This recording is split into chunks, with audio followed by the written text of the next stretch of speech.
Hello, everyone, and welcome to the J.P. Stevens Annual Poetry Slam. How is everyone feeling tonight? Yeah! It is really great to be back on stage for this year's slam. The last 2 years were held virtually and were a great success, but there's just something about being on stage and under the lights. Since we're all together, are we ready to get started? My name is Zanera. And my name is Zainab. And we're going to be your hosts for tonight's slam. By the end of the night, we're going to get to know each other well. So to start it off, let us tell you a little bit about us. I'm currently a 16-year-old junior, and I'm reasonably new to Edison, and as I moved from Brooklyn, New York around 4 years ago. I love everything art. I'm a senior right now, and I moved from New York in 9th grade, and my hobbies include cooking and reading. Now, let's get back on topic. How many of you in our beautiful audience have been to a slam before? Show of hands. Great, great. If this is in fact your first time at a poetry slam, we want to fill you in on a few things so that you understand the flow. In a slam, when you really like what a poet is expressing, we encourage you to snap like this. We also encourage the uh-huhs and the occasional yes. So make sure that you show the poets some love. It is extremely nerve-wracking to even get on stage and share your truth. Let's remember that at the end, we're all part of the JP community. Now, a little bit about the Poetry Performance Club. We believe in the power of spoken word to inspire our youth and to make a change in society. Our mission is to create a platform for the students of J.P. Stevens to express themselves through poetry performance.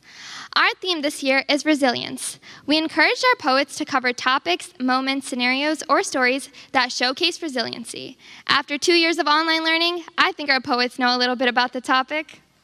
Before we officially begin, we would like to introduce our tallier, Mahalakshmi Ganesan.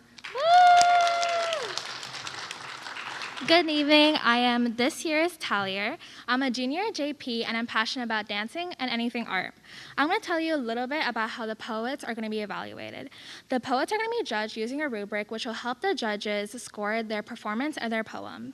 The scores will then be calculated and checked. At the end of the show, we will be awarding our first, second, and third prize winners. But now, let's introduce our judges. Our first judge for the night is our lovely Miss Pasco. Next up, we have the brilliant Mr. K. And finally, we have the multi-talented Mr. Alfonso. Let's give a big round of applause for our judges.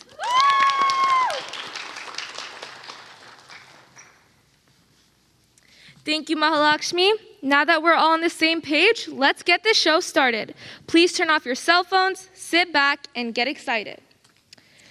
Our first poet of the night is Manavi Pajnani performing her poem, Into the Closet.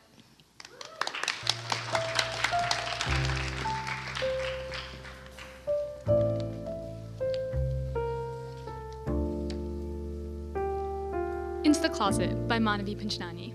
Everyone has been afraid of the dark, of the strange sounds outside their window, the empty spaces beneath the bed, the monsters in their closet. My monsters have haunted me for a while. Ever since I've been a kid, I'd see strange things in the dark. Shadows creeped along the wall. Ominous sounds seemed to follow me. Sometimes it felt like the things in my room moved when no one was there. No one except me, that is. The sensation remained until I saw them move for the very first time. There was a figure that came to life, walked out of my closet, up to the edge of the bed, and looked down at me. I closed my eyes and hid under the covers, afraid for my life. I barely saw the figure again until I was much older, though I did know it existed, right between my dresses and my sweats. It was ever present. Most days, it was easy to hide under the covers and pretend it didn't exist. I'd just go out for ice cream, movie nights with friends, parties with my friends, dinners, birthdays, pillow forts. With them, the monster faded from memory. But when I could no longer see my friends or make my cousins laugh, couldn't escape from the room with the monster in the closet, the world became a little darker, a little harder to escape, and for the first time, I saw my shadow in broad daylight. When I went to bed every night, the monsters no longer hid in the closet. They stood right next to my bed, never leaving my side. Some nights I would try to hide under the covers like I used to, but their presence remained. I tried to get rid of them, tried cutting them up like snowflakes, tried turning on all the lights, tried not sleeping, tried screaming and yelling and throwing things and crying, but their presence remained. I couldn't take it anymore. Why? Why are you here? Why are you doing this to me? Please, just tell me why. Please. For the first time, the monsters seemed to hear me. They looked down at me, gray, hollow eyes, teary and red ones. And I realized the figure looked exactly like myself. "You're useless," it whispered. "You're useless and unloved and unwanted. You're a disappointment, a failure. You should just die." Staring into my soul, I saw my sentiments echoed back at me, and I hated it. I hated my life. I hated this monster for making me think it was true, because it was wrong. It had to be wrong. I had my friends, and I had my family. I had all the good times, the parties and the vacations, and I had everything. The monster looked at me, understanding, and walked back into the closet. Now, the monsters still live in my closet. I don't think they'll ever truly leave. But I'm no longer hiding under the covers, hoping they do. Thank you.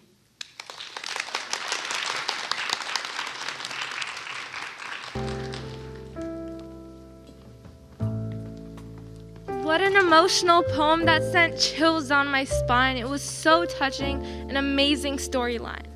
I'd like to introduce our next poet of the night, Tanisha Dake, performing her poem, Brutal.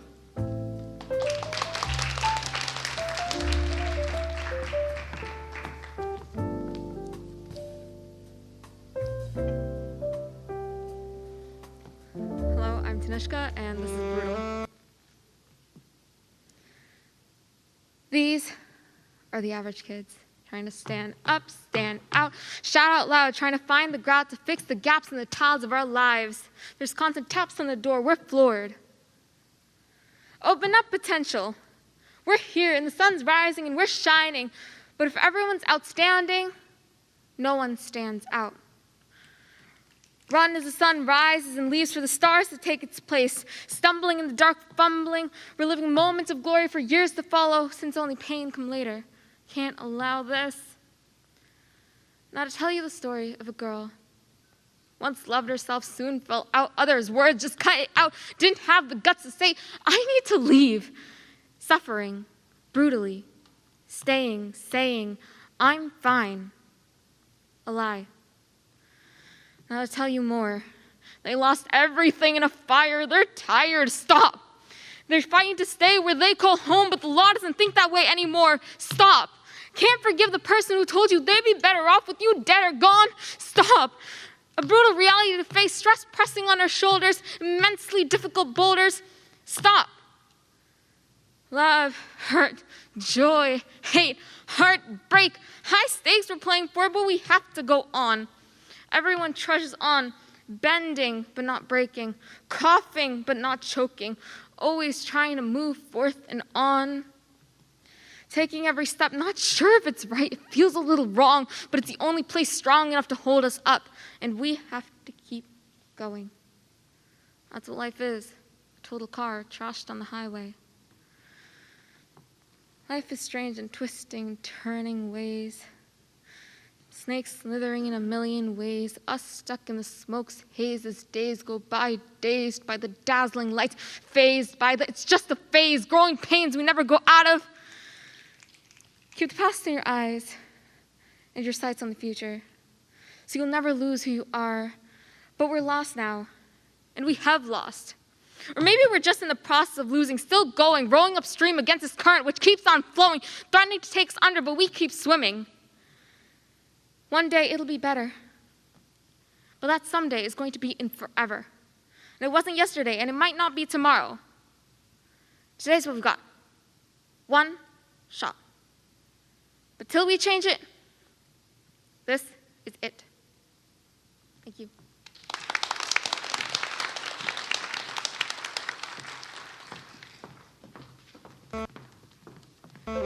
Wow, what a lively poem with such an amazing message. Our next poet of the night is Edith Zhao, performing Frog Bucket.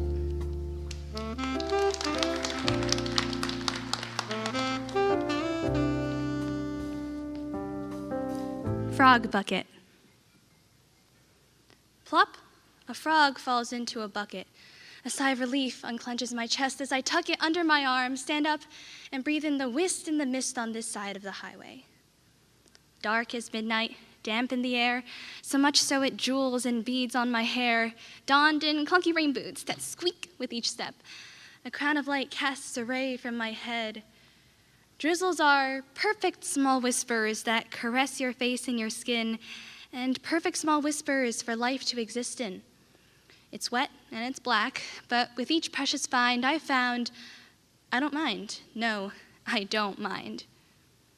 My legs crack once again as they bear my weight. I wait on the edge of the asphalt lake, which churns with every car gone by, and I am jarred by flashes of lightning, oil-stained paintings and honking, brakes scraping for traction. They fraction to stillness. The right thing for anyone facing this barricade is turn back and hide where you came.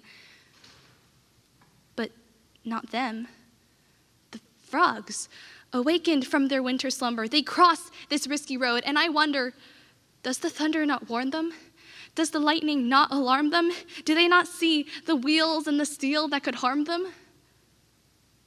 Of course they do. But still, undaunted, they cross for love and life. They cross because nature's devices spun a tune before we joined in too. To reach the marsh on the other side, the frogs take the leap, hopping, marching, singing to the beat of the sky. And I can hear it still, faintly over the sound of tires, the tireless croaking of sleek, tiny creatures with golden eyes and soft web features, of bodies the color of bronze and brass, glimmering like rubies, darting through the grass, thumping on the earth as a mallet pounds, a snare, a bass, a tinkle of percussion that makes its way out of the woods to the promised wetland, the trumpet of geese whose wings whistle overhead, the call of a flute as owls swoops for a tree, the skittering, the twittering, an endless symphony, an eternal racetrack. Symphonies, racetracks, singing, running. But when the squeal of the wheel meets the sound of nature, all I can hear is the beat before the crash, the crackling flashes of fire, the sickening slickness of rubber on the chasm, dissecting flora and fauna for it slips on bloody ectoplasm. Thousands of corpses lay bleeding, beating, bleeding, beating. Then silence. Total silence. I don't think there's anything more hopeless. A drumbeat, then a scuttle, and a dart, and a rush, and another frog emerges from the bush. They don't stop, so neither do us. A symphony decrescendos and swells, but we don't let it fade. We build tunnels and fences. We turn buckets into ferries, and though it ain't enough yet, what else can we do? So, I clutch the handle of the bucket as I cross the road, and with luck it stops for me to safely make it to the other side.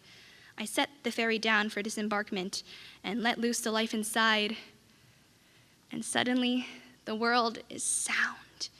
Chirping and croaking, the burp of the toad and the poems of the olden days, singing, unable to be kept quiet, the marsh has a heart of its own. And the world spins like it did before. It's dark. And the damp isn't kind, but I don't mind. No, I don't mind. I make my way back across the road and wait once more. Plop, a frog falls into a bucket. Thank you.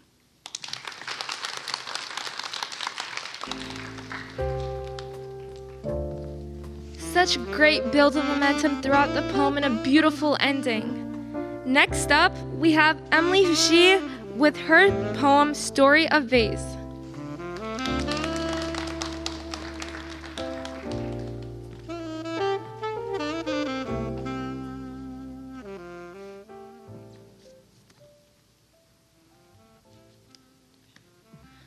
So this is Story of Vase. Rice paddies never spoke to me the way they spoke to Vase. She was barefoot at all costs against boiling concrete's winnowing shafts, like an ancient art of pivoting kung fu staffs, childish box pleats, chasing grains, chasing each other to follow her rake's fingers, like how sand in a Zen garden would trace her own fingers. Spring showers never spoke to me the way they spoke to Vase. She would stomp playfully to the frog's grave demonstration of freedom, tadpoles wiggling to her feet's rhythm, massaged by duck feces, yet the pigs and the chickens were all family. Valleys never spoke to me the way they spoke to her. To say the least, she started from rock bottom, but climbed each mountain and was welcomed each autumn, which was all she ever really wanted. Would you dare to give up a dream fulfilled? Vase had to put on her shoes for an education, confine her box pleats to kick pleats, confine her free toes to trot to small towns, big cities, and to graduate as valedictorian, to become professor in standing ovation, and to be loved by her students, fingers chasing pens, chasing time, to follow her mind's maze, like how sand in a Zen garden would make way for her own maze atop her ambition. To be where she was right now seemed the happiest, purest moment in time's race, kowtowed, disavowed. Anyhow, a scholarship to study in the Americas fell upon her, tripping her over oceans to a foreign tower, one would say. What an opportunity it was. Oh, what an opportunity it was to be looted of saluting students who cocooned her. Last day through human-made arcs of honor, she was welcomed, setting up bars of pastries but erupting with deep mourns for the goner. She was dead, pruny fingers from too many tears, gifting her a farewell recording. She still refuses to listen till this day because she's afraid to think about all that she's lost. Do you dare to give up a dream fulfilled? It always seemed like Vase was crossing boundaries, and tripping over oceans to her newfound land. Vase arrived at the Great Lakes, back down her valley, criticized for harsh pronunciation, so she toiled verbally, bullied for her yellow and feminine skin, so she sweat from American eyes that stained her overnight works, apparently requiring more than 1080p full HD to understand, so she bled intellectually until she fashioned womanufacture, a fracture to gender biases as she received something a bit more than the regular 1080 full HD of a PhD, turning a full 180 to a room of hundreds of students, a Taiwanese woman lecturing comparative literature to large masses of aspiring Americans. Compare that. But in the midst of all this, she was thrown a true love, a son to take care of. Do you dare to give up a dream fulfilled? Her wings flew through summer typhoons, like the ones above those rice paddies. And when she returned back down her valley, she was met at the Garden State with another opportunity. Professorship was her dream. So when she took from her womb a girl like her, she bled and sweat and toiled and cried just like before, drove back and forth between work and home just to see her children, just to hold her newborn once a week, just to keep dreaming in the midst of crossing a brave new world of in-laws. She realized she couldn't be a good professor if she was always preoccupied by family issues, mother instincts telling her to be a part of her children's life, but her mind dreamt of teaching and inspiring. That lecture room insight, do you dare to give up a dream fulfilled when you have everything? Will you dare to let go of the fibers that hold her in one piece in a foreign country and let them disperse so that you have nothing left to lose? Back down the valley just to climb up again. Resilience in the midst of all this is when you fail and you get up. You fail again and you get back up. Resilience brings patience and passion. Because when you have something you love, life won't be so hard. Resilience brings peace. because the more mountains and valleys you cross, the smaller those valleys seem to be. Vase let go and let go and let go until she couldn't believe it herself. She let go of herself. Vase was broken into so many pieces. People think she thought it herself too. Broken pottery is meaningless, but through Japanese mending art of kintsugi, a heart from its porcelain origins, accidentally broken, but her broken edges outlined with gold, her outlines merging into a map of stories to be told, sold to students. Some parts of her were merely gold repairs. People would think, look how badly she's broken, to be fair, it doesn't matter how much you break or how far your crevices reach as long as you still have your pieces. Often, we praise the relentless pursuit of dreams, excellence, perfection. Often, we forget the dauntless acceptance of failure, mishap, imperfection. Often, we eulogize the art of ascent, the height of mountains, but too often, we forget the art of descent, the beauty of valleys. Broken Vase was found solace in building her own school, yet holding onto her children's pieces so dearly, ready to let it go. I tell you this, Vase let her first boy go for his dreams. Now I tell you this, Vase is ready to let me go. Thank you.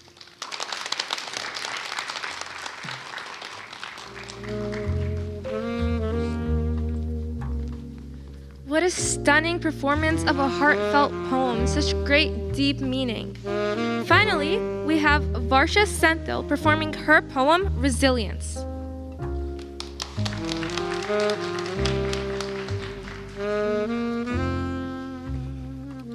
Varsha, it's the way you can hear your mother's voice when your own wavers and falls fragmented on your bottom lip. It's that she was your age once, and she still is the newly made woman who birthed the restless baby, restless and relentless. You couldn't stop making noise. It's spring again, Varsha. Why stop now, Varsha? It's in the storm that's brewed for 2 decades. I still can't pin you down, can't guess when you'll cry or laugh or fall asleep. What song you'll listen to, what words you're going to write, only that year after year, they're getting better. I know this room is usually dark and crowded, and the windows are always fogging up. If only they could crack open wide enough to crawl out of. If you could burrow a bit deeper, let the darkness breathe you up. If there were respite, if there was a semicolon, you haven't found it yet. Just a never-ending sentence that spins out of you, a line you keep falling off of as your voice, your body, your efforts fall short of you. I think your author has writer's block, Varsha. Your knees shake far too much for an 18-year-old. But you can't seem to hope for resilience, only rest. Instead, there's a desk, a laptop, an empty water bottle, the dregs of work, what you leave behind in the day-to-day, tea bags, eye bags, both dark with soreness and little sleep. You would have crawled into yourself and watched this room swirl, but better doesn't come so easily, Varsha. Varsha. It's the way her hands feel against any part of you, and the withers of time you can feel on her fingers. It's that a poem is also never ending. It's in your bad throat, sore feet. That pain means some part of you is still moving, still beating, despite a brain saying enough. Despite all the ways you exhaust her, she still makes sure you're eating. You're desperate for wherever the spindles of your story are spun from. You're the only author here, Varsha. I don't think anyone else could be this long-winded. Every thought you have, no matter how thoughtless, How feeble, how incredibly redundant is still another brick, another meaning. And thinking, trying to think, thinking to try might just be the same thing. I hope you grow into the smile that she gave you, Varsha. That's how you'll know. You already know what resilience is. Thank you.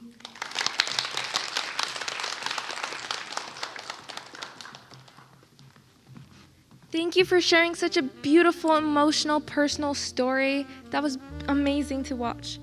This is the last poet of the first half. Can we get a hand for the amazing poetry we've heard so far? Now we're going to give a few moments to the tallier to tabulate, and everyone can take this time to let the beautiful poetry sink in.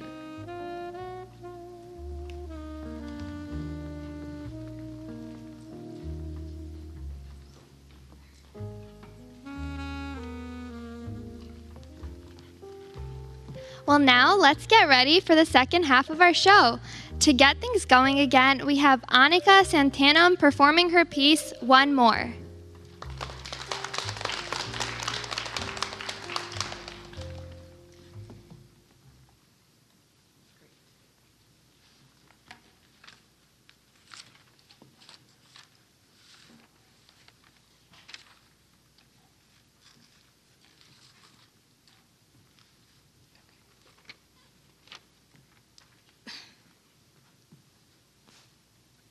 One more. It takes a lot to keep a person going. One more mile, they say. One more mile to the finish line. One more hour, they say. One more hour till the end of the test. One more day, they say. One more day until you're out of the terrors of high school. One more year, they say. One more year until you're out of college, out of the education system forever. One more week, they say. One more week until you're out of the job you never wanted. One more paycheck, they say. One more paycheck until you can finally buy yourself a hot dinner.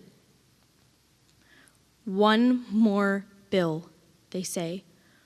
One more bill until your bank balance falls below zero, until the loans you told yourself never to take lurk over your shoulder like a broken promise. One more chance, they say. One more chance to fix things, to make things right, to reverse the series of one more since the one moment that started your life. 1 minute, 1 hour, 1 day, 1 week, 1 year, 1 job, 1 bill, 1 paycheck, 1 partner, 1 child, 1 death, 2 deaths, 5 deaths. The people around you are dropping like flies to a system that crushes the common man like an ant. And yet, you say, 1 more day. 1 more day is all it takes. Keep going until there are no days left. Why? When the bastions of suffering, of death, of cruelty do not crumble with the actions you take for 1 day, where does one find the strength to keep going? Not in the past, but the present. Not in 1 more day, but today. Today, I say I am living. Today, I say I am free. I draw on my resilience to make the change that I don't already see. The cement walls of injustice may block my stride. The elements of disaster may take my pride. But if I stand back up on my own 2 feet after my back hits the wall, then inside, I know I've won.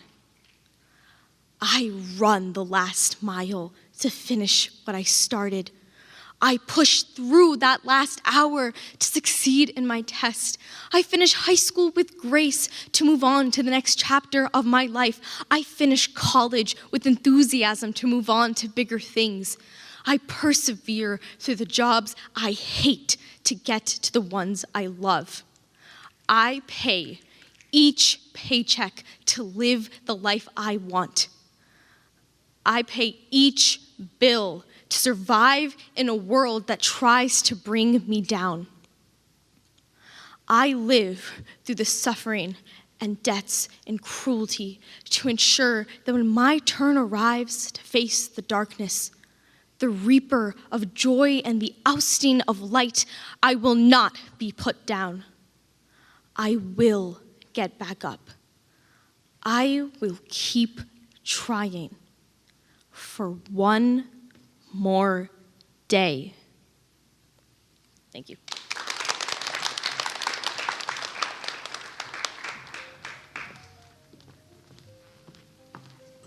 Thank you so much for expressing such an important message. You brilliantly showed the emotion and pressure that so many of us feel to just keep going.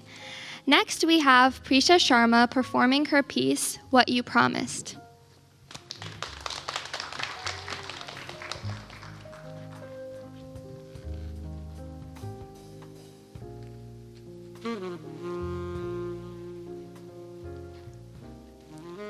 Resilience, the capacity to recover quickly from difficulties. Toughness, yet the white angel over which you obsess stole your dreams. Rehab didn't help. Clearly, you dread going to school, going back home. The heavy tread you bring in the halls makes people turn and stare. Everyone at school notices how you look sick and dreary. Everyone at home with disappointment, a look you thought you couldn't bear. But obviously, the white angel is sweet enough that you can bear those looks because you don't have toughness. You don't have resilience. But nobody understands the feeling it brings, a sense of ecstasy, like you are living the lives of kings, the escape, the freedom, hell, even the power this heavenly white angel gave you was a reminder of all the demons that devoured you. You even promised your family that you would stop. They said you had enough resilience as they stifled their sobs. So then you tried. You genuinely tried. But then the voices in your head came back. I hate you. I wish you were different. I wish you were gone. Then the angel starts to call your name again with the beautiful lightness. That feeling came back that words couldn't even try to express. That breath you took after a hit, let all the air out of your lungs. You handed over your body and soul. Those few minutes of emptiness, nothing tied you down. Nobody could understand this feeling. Every waking moment is destroyed with pain because you will always feel like you're going to drown. And for a split second, a tiny moment, you realize that you won't be able to keep your promise. Just when everybody thought you were healing, but it's not like you care anymore at this point, honestly. Snuff it, huff it, puff it. Whatever you have to do to remember that feeling. Is that what you call resilience? Isn't that what you promised? One day the angel was a little bit too sweet. You started to fly off your feet, and the heat from the sun started to burn, so you had to admit defeat. As you lie on the cold floor, gasping for air, your eyelids close, and the last thing you remember is your mom and little brother crying. You sloppy pile of nothing. Is that what you call resilience? Isn't that what you promised? But wait, your eyelids open up to an honest light. Your mom and little brother right next to you in your line of sight. The doctor walks in, turns to your mom, and tells her something you can't really make out. All you can hear is, it was very close. We almost lost her. Even though you feel like a sellout, you remember the girl that you were. After the white angel fell into your lap, you knew that you could make it through without letting the demons devour you. That was the girl that had resilience. That was the girl that your mom and little brother wanted. And in that moment, you told yourself, I am going to fight to bring that girl back because that is what you promised.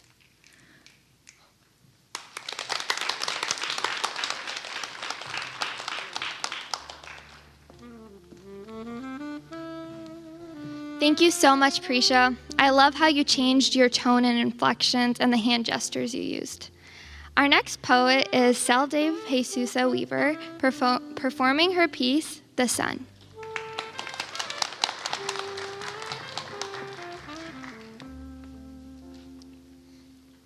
The sun. The brightness of the day takes all the pain away. It is said, with a new day comes a new chance. But does the sun get to partake in this dance? All expect the sun to shine bright, not ever caring about what ruins its light. Stay here with me, be there for me, but the sun is in pain. Why do you refuse to see? The sun must shine and push through with all the pain and trauma hidden. The sun still manages to cover her blue and lock her sadness, which is forbidden. The sun does not stop shining as the clouds block its rays. The sun does not stop shining as the rain drowns the days. The sun does not stop shining as her friends push her away. The sun does not stop shining as she wipes her tears away. The hurricanes, tornadoes, and heartbreaks all make her deteriorate. But for the next 5 billion years, she must contain her tears as the stars that shine bright throughout the night.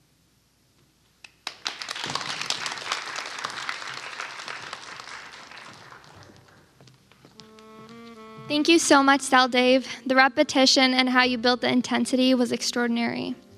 Next up, we have Pranika Kaluru performing her piece, There Will Come Better Days.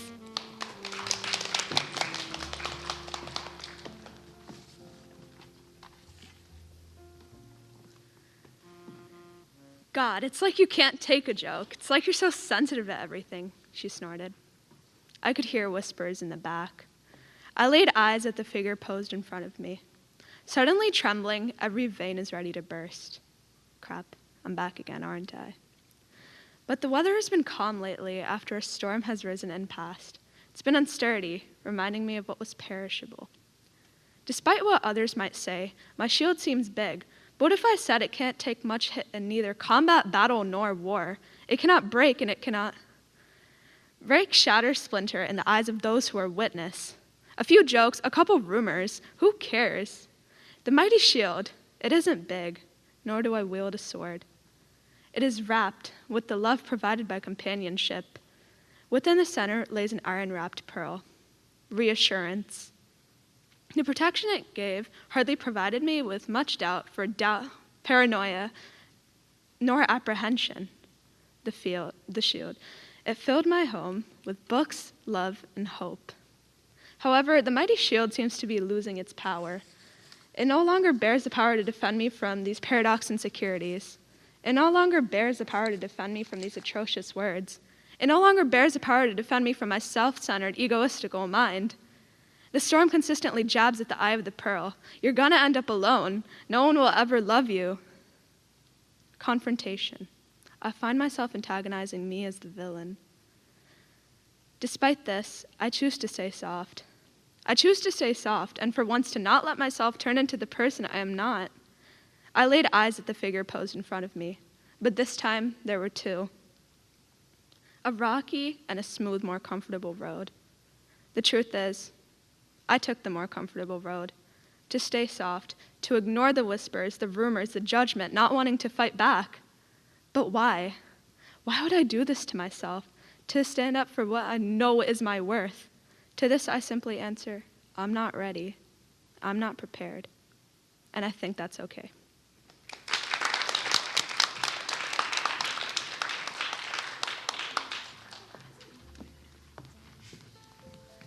Thank you so much for such a passionate performance. I love how you incorporated rhetorical questions into your poem. Next up, we have Nikita Gadipati performing her piece, Our Third Option.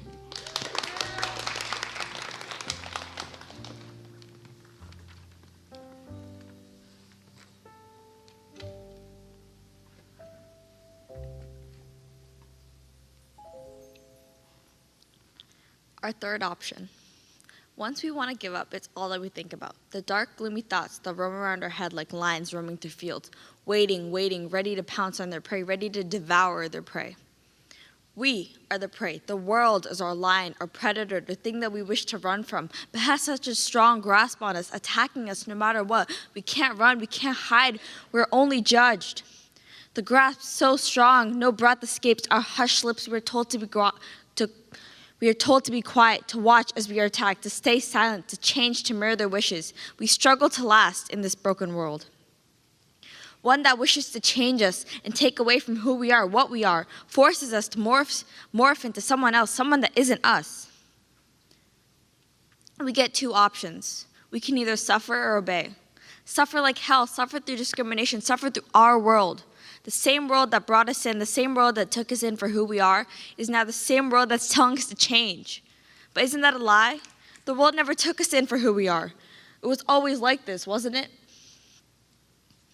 Our second option is to obey. Obey the pain, obey the rules, obey the voice in our head, the voice that wants to be like, the voice that's telling us, change, change, change. Nobody will like you for who you are. Change, change. The fight's too strenuous. Change. So we focus on the third option. We want to give up, we want to give in to the thoughts that struggle to break free, but there they are, running around our minds, walking around and ruining all good one by one. It'll feel nice, we think, to be rid of this wrath of this monster, to be free, to be happy, to release all of our thoughts, to give into the grasp and let the lion eat us. But it's not what we really want. We hear a voice, very soft, like an angel's voice, straight from heaven, saving us from hell, telling us to keep on moving. We hear this voice, this angel's voice, straight from heaven, saving us from hell, telling us to fight, fight, fight. So we had set our heads straight and pushed through the cloud, this overwhelming cloud of dark thoughts, which was now consuming us. But now we have a chance to fight back and save ourselves from ruin. At first, we can't do it. Can't fight, can't move, stuck. We're stuck in the same position. Between our choices, suffer and obey. But what about the third option? With the voice inside our head telling us to push through. We keep on moving. We never stop fighting to stay the way we are. We keep on going over and over. We fight, and soon you're reached. We've reached the final destination. We fought until we no longer have to fight anymore. It can no longer restrict us. It can no longer hold us back. Shattering our options, throwing away what we've known, and creating our own. We fought until we no longer look in the mirror and see the little girl we used to be. We see someone brave, and we see someone strong, someone who has fought, and someone who continues fighting. We will always remember that this is another option, an option that we created for ourselves. We didn't suffer and we didn't obey. We are free and it is trapped. No more monster, no more lion. We are free and we are us.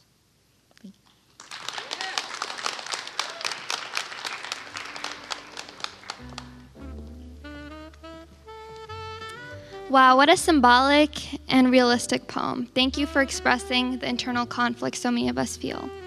Our final poet is Nandita Anandkumar performing her piece, 14 Long Years.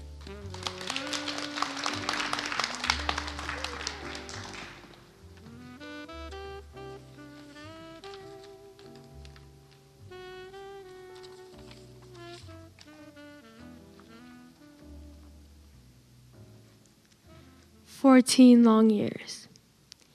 She was a patient of immigrants. She was a student of immigrants. She was a daughter of immigrants. She is me. Growing up in a town full of people like you, it blinds you. It is a light that covers the darkness, and I didn't realize that it was fake. I didn't realize that it was unnatural and that I was a minority. I just thought that everyone was the same, namely people who look like I did, lucky little me. Trying to relate to other people's experiences with racism made me feel weird. I appeared insensitive. I didn't open my eyes till freshman year of high school, where I was hanging out with people different from me, and they made those jokes, folks of different shades just like I was, but it felt off. Talked about their belongingness, constantly made those comments of who was black and white and brown. I realized that they felt marginalized at times, and then I felt little. One of them decided to start a topic about immigration. Funny how they mentioned it. And the rest chimed in, speaking about whether someone belongs here, if they have a citizenship or not. And the verdict was they didn't belong without one. I felt attacked, smacked in the face. It looked fake. Me and my parents had been waiting to get a green card all this time. I was the imposter to be thrown out. The green card that would turn me red, white, and blue. Ironic, huh? The card that would change my colors because I was white and green and orange. All those hues had to be replaced. All those dues had to be paid. And faded became my original colors. I became a chameleon. All hope was lost. And without hope, I never belonged. I had just realized how hard my parents had worked to give me and my brother a better life. Suddenly, all those excursions to the doctor's office, all those trips to the US government buildings, and all the hushed whispers blurred into a clearer picture. The fun field trips now became the trips I needed to make to stay. My brother never had to experience this because he was a citizen. Denting my emotions towards him, I became jealous.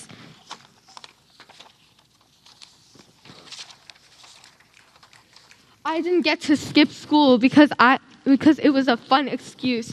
I was fighting for my right to be here, though I already felt naturalized, and my parents carried that burden for 14 long years, in silence, the shadow hiding in the darkness without a peep or a whisper in the streets. They carried on far along. They heard the stories of others getting their cards, and it left a scar on their hearts that never saw the light of day. For 14 long years, my mother, my father, and I had the same status as a newcomer, though we had been faithful residents of this country, and it hurt being different. And suddenly the Pledge of Allegiance wasn't the same. Why should I pledge allegiance to a country that didn't recognize my intent of staying here? The threats of leaving the country seemed more real with the burning feel, and college admissions would be hell, well, anything for a college education, right? But what use would that be without a chance for a proper life? I needed to survive and thrive to strive for a good life. I was still seen as an outsider by the country that had sheltered me for 14 years. The country that I called home for 14 years made me an outcast.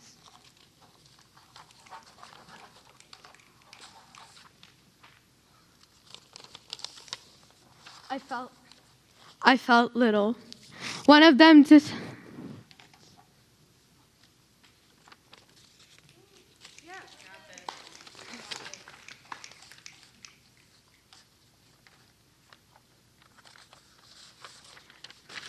This country made me an outsider faster than I could feel that hurt. And yet my mom and dad didn't give up.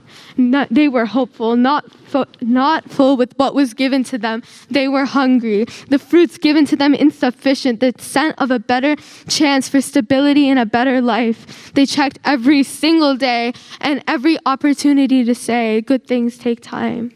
They never opened up to everyone the fears that weighed down so heavily on their fragile backs. They were trees, always bending but never to break. They couldn't break, they wouldn't break. I needed them. Whatever justice is just is. The trouble they turned to triumph. They are who I respect. The resilience they had affects bless my existence, which still stands true. Mom and Dad, I am where I am thanks to you. I couldn't be here without you. And they jumbled up the sand of pain and anguish and melted it under the flame of pressure, turning it into a glass of mosaic. Because our story isn't just the only story. It is part of the whole picture. We are just one puzzle piece that makes the scene. And the paintbrush that we used when we first came here is finally painting the whole picture. Fractures getting healed, bandages are healing the bunions and the wounds slowly one by one. With the arrival, survival became an option, and now there's something to look forward to, and it felt like I was one of them. And now I belong as someone who deserves to be here, just as anyone from birth would. Now I am the bearer of that fruit, willing to spare some hope for the hopeless, thanks to the perseverance of my mom and dad. And their characters who wouldn't let them give up. Stuff that thought that they always needed more and more and more, and I felt equal being equal. I will love that I will love them for that forever, and who they are, because without them I am nothing. And these 14 long years really taught me how to really fight for something you've wanted, especially for a time like 14 long years. Thank you.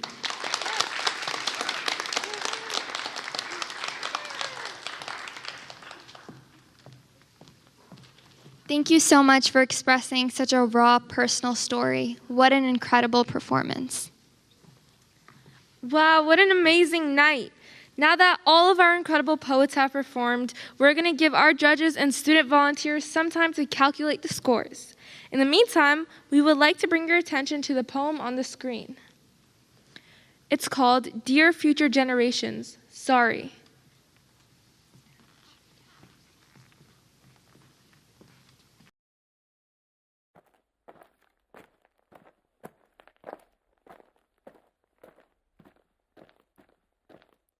Dear future generations, I think I speak for the rest of us when I say, sorry. Sorry we left you with our mess of a planet. Sorry that we were too caught up in our own doings to do something. Sorry we listened to people who made excuses to do nothing. I hope you forgive us. We just didn't realize how special the earth was. Like a marriage gone wrong, we didn't know what we had until it was gone. For example, I'm guessing you probably know it as the Amazon desert, right? Well, believe it or not, it was once called the Amazon rainforest, and there were billions of trees there, all of them gorgeous. And oh, you don't know much about trees, do you? Well, let me tell you, trees are amazing. I mean, we literally breathe the air they are creating. They clean up our pollution, our carbon. They store and purify water, give us medicine that cures our diseases, food that feeds us, which is why I'm so sorry to tell you that we burn them down. Cut them down with brutal machines, horrific, at a rate of 40 football fields every minute. That's 50% of all the trees in the world gone in the last 100 years. Why? For this. And that wouldn't make me so sad if it weren't so many pictures of leaves on it. You know, when I was a child, I read how the Native Americans had such consideration for the planet that they felt responsible for how they left the land for the next 7 generations. Which brings me great sorrow, because most of us today don't even care about tomorrow. So I'm sorry. I'm sorry that we put profit above people, greed above need, the rule of gold above the golden rule. I'm sorry we use nature as a credit card with no spending limit, overdrafting animals to extinction, stealing your chance to ever see their uniqueness or become friends with them. Sorry we poison the ocean so much that you can't even swim in them. But most of all, I'm sorry about our mindset, 'cause we had the nerve to call this destruction progress. Hey Fox News, if you don't think climate change is a threat, I dare you to interview the thousands of homeless people in Bangladesh. See, while you were in your penthouse nestled, their homes were literally washed away beneath their feet due to rising sea levels. And Sarah Palin, you said that you love the smell of fossil fuels. Well, I urge you to talk to the kids of Beijing who are forced to wear pollution masks just to go to school. See, you can ignore this, but the thing about truth is, it can be denied, not avoided. So I'm sorry, future generations. I'm sorry that our footprint became a sinkhole and not a garden. I'm sorry that we paid so much attention to ISIS and very little to how fast the ice is melting in the Arctic. I'm sorry we doomed you, and I'm sorry we couldn't find another planet in time to move to. You know what? Cut the beat. I'm not sorry. This future, I do not accept it, because an error does not become a mistake until you refuse to correct it. We can redirect this. How? Let me suggest that if a farmer sees a tree that is unhealthy, they don't look at the branches to diagnose it. They look at the root. So like that farmer, we must look at the root and not to the branches of government, not to the politicians run by corporations. We are the root. We are the foundation. This generation, it is up to us to take care of this planet. It is our only home. We must globally warm our hearts and change the climate of our souls and realize that we are not apart from nature. We are a part of nature. And to betray nature is to betray us. To save nature is to save us. Because whatever you're fighting for, racism or poverty, feminism, gay rights, or any type of equality, it won't matter in the least. Because if we don't all work together to save the environment, we will be equally extinct. Sorry.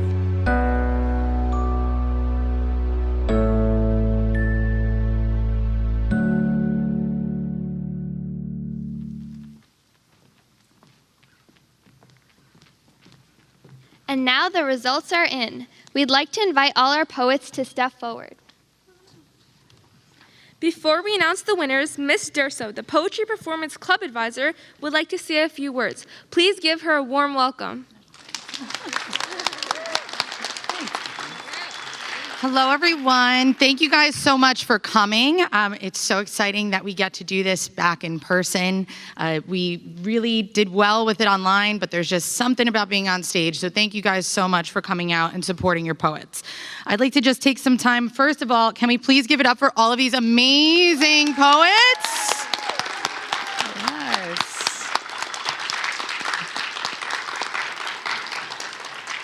I would also like to thank our administration, especially Dr. Shalop. He always goes above and beyond to make sure that the Poetry Slam is beautiful and put together so well. I would love to thank the custodians and the security who help make sure that everything is safe and everything looks beautiful. I'd like to thank the teachers and faculty that are here today, our judges, all of my chaperones, thank you so much. The audience, thank you for coming and snapping when you enjoyed something. The techies, thank you so much for allowing us to be seen and heard. And my MCs, thank you so much for volunteering your time, my tallier. All right, but now's the big moment. We're gonna announce our winners. And our winners, just so you guys know, do get a cash prize. All right. Our third place $50 winner for the 2022 JPS Poetry Slam is, drumroll please, Emily Shee.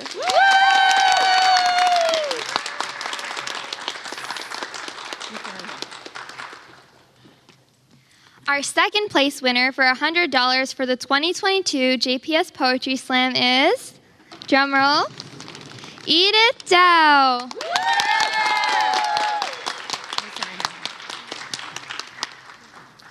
All right, and our winner for the 2022 JPS Poetry Slam is Barsha Santillo!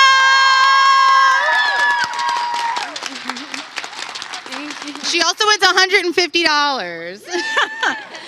All right, let's give one last big round of applause for all of our poets. We want to thank you guys so much for coming today, and we actually have a little light refreshments for you, so if you can just join us in the library. FCCLA has been gracious enough to put some refreshments together for you, and you can meet the poets in person. Wow, right? All right, again, thank you so much. Have a great night.